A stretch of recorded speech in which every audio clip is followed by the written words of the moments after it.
Good evening. It's wonderful, though very poignant, to hear Barton's voice, to see his irrepressible smile, encouraging us all to reach for our highest ideals. Barton, as we saw there, wore his learning and his myriad achievements lightly, and always with a twinkle in his eye. Each of us at the Carnegie family miss him deeply. Even now, Barton is a difficult act to follow, but we carry his wise words, and I hope his joie de vivre, into the future, and we will work our hardest to ensure that the foundation he loved will continue to advance Andrew Carnegie's mission of promoting access to education, strengthening democracy, and advancing peace. Toward the end of his life, Andrew Carnegie resolved, in his own words, to stop accumulating and begin the infinitely more serious and difficult task of wise distribution. Reflecting the belief he espoused in his essay, The Gospel of Wealth, more than 130 years ago, to give away one's wealth during one's lifetime.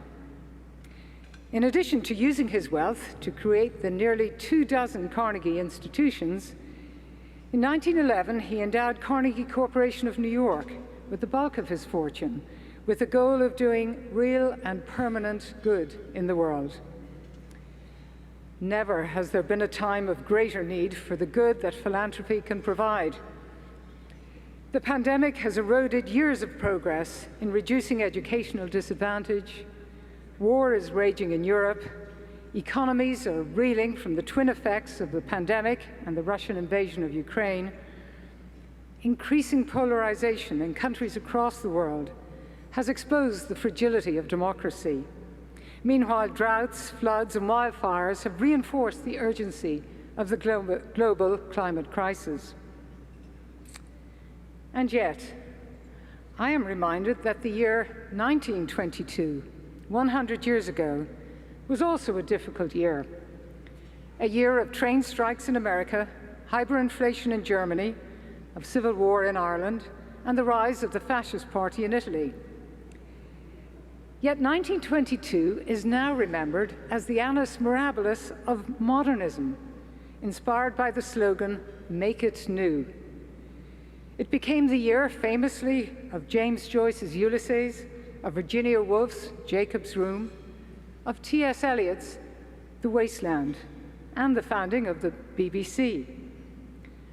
I dare to think that we can marry some of the invigorating, innovative energy that made modernism so electric with Andrew Carnegie and Barton Gregorian's boundless optimism and help to make our world new again.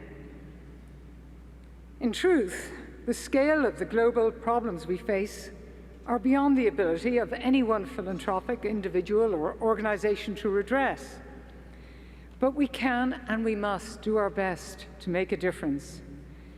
By being focused in our interests and targeted in our interventions, by marshalling other philanthropists to join us when the needs are greater than we can provide, by being disciplined in evaluating the impact of our work, we can fulfill our responsibility to distribute our resources for social good.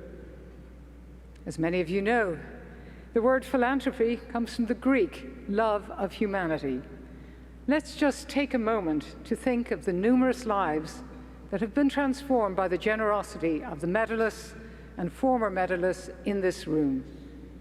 Our 2022 honorees alone are providing essential human services to communities in Africa, investing in the life sciences, distributing free books to children around the world, advancing racial, gender, and economic equity, and feeding people affected by humanitarian and natural disasters. It is a great privilege and an even greater responsibility for us today to use wealth wisely. Philanthropists have an opportunity, and I would argue an obligation, to act with speed and flexibility, unhindered by partisanship, with an eye toward helping those who are being overlooked. To, in Andrew Carnegie's words, bend the universal tree of humanity a little in the direction most favorable to the production of good fruit under existing circumstances. Thank you.